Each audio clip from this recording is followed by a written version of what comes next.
아이포드 디터넷이다. 난임병원에 언제 가야 할까요? 제 경우는 결혼 후 한 번의 유산 후 산부인과에서 만 35세 이상이라 난임병원을 권해주셨어요. 첫 아이를 갖기 전에 1년 정도 병원을 다니며 약 복용과 주사로 자연 임신을 시도했습니다. 생리 주기가 불규칙한 경우 피임약 복용 또는 클로미펜과 페마라정을 복용해 주기를 일정하게 하고 배란일 전후에 관계를 해 임신을 시도합니다. 일명 숙제라고 불리죠. 클로미펜은 1,000원대 정도로 가격이 저렴하지만 자궁 내벽을 얇게 만드는 부작용이 있고 페마라정은 비급여라 한 번에 4만 원 정도 들었는데 병원 약국마다 다른 듯 합니다. 저는 클로미펜을 계속 사용하다가 나중에 페마라로 바꾼 뒤 얼마 되지 않아 첫째가 생겨서 개인에 따라 의사 선생님과 상담 후 결정하시는 게 좋겠어요. 시술 방법은 크게 인공수정과 시험관 시술이 있는데요.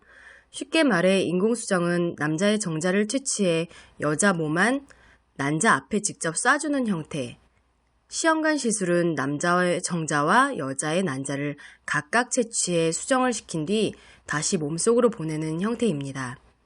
저는 시험관 시술이 쌍둥이를 갖는다고 생각했었는데 되려 시험관의 경우 넣는 수를 조정할 수 있고요. 인공수정이야말로 얼마나 수정이 될지 예측이 되지 않아 쌍둥이나 셋, 넷 확률이 높다고 해요. 결혼 후 1년 이상 아이가 생기지 않은 경우 난임병원 검사 후 난임 진단서를 받을 수 있고 시술 시 난임 정부 지원금을 지원받을 수 있습니다. 제가 직접 시험관 시술을 위해 검사들을 받아보니 이런 경우는 시험관 시술이 아니면 임신을 성공할 수 없겠구나 하는 케이스들이 있었어요. 난임병원에서 남편의 정자검사, 아내의 산전검사와 나팔관 조영술 등의 검사를 통해 난소 상태나 난소 나이 등 보다 자세한 몸의 상태와 신체적 조건을 알 수 있어 마음고생하지 않고 빠른 시도를 할 수 있지요.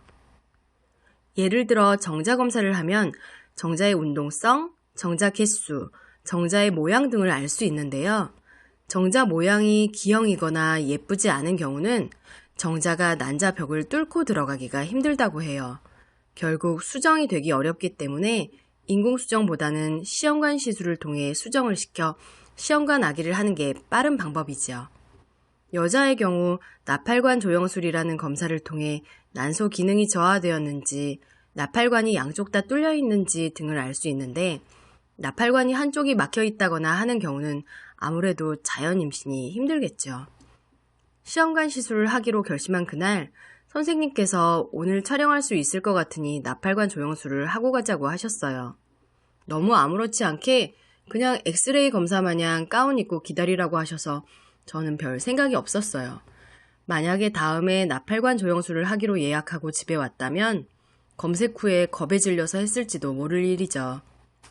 조영술 후기들을 보면 너무 아팠다, 기분이 이상하게 찝찝했다 등 좋지 않은 얘기들이 많더라고요.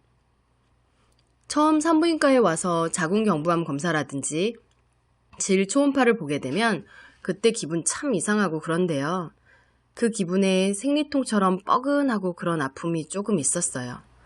몇 분 걸리지 않은 것 같은데도 빨리 끝났으면 뻐근함이 좀 끝났으면 하는 그런 불쾌한 기분, 그런 느낌이요. 제가 다른 분들 후기를 보고 나니 너무 아팠다, 지옥을 경험했다, 이런 분들은 나팔관이 막혀 있거나 좁은 경우였던 것 같아요. 저는 양쪽이 잘 뚫려 있어서 그냥 뻐근한 정도로 넘어갔는데 너무 아팠다고 하는 분들은 막힌 경우가 많더라고요. 주변에 첫 아기를 가지려고 시도하는데 잘 안 된다 하는 경우 저는 난임병원을 권해주고 있어요.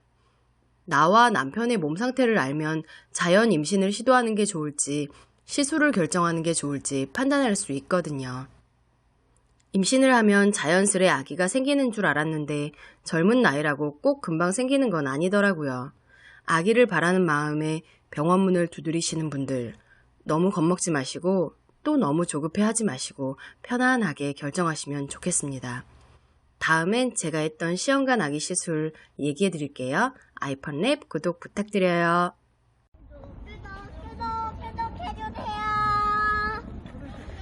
구독해주세요. 구독해주세요.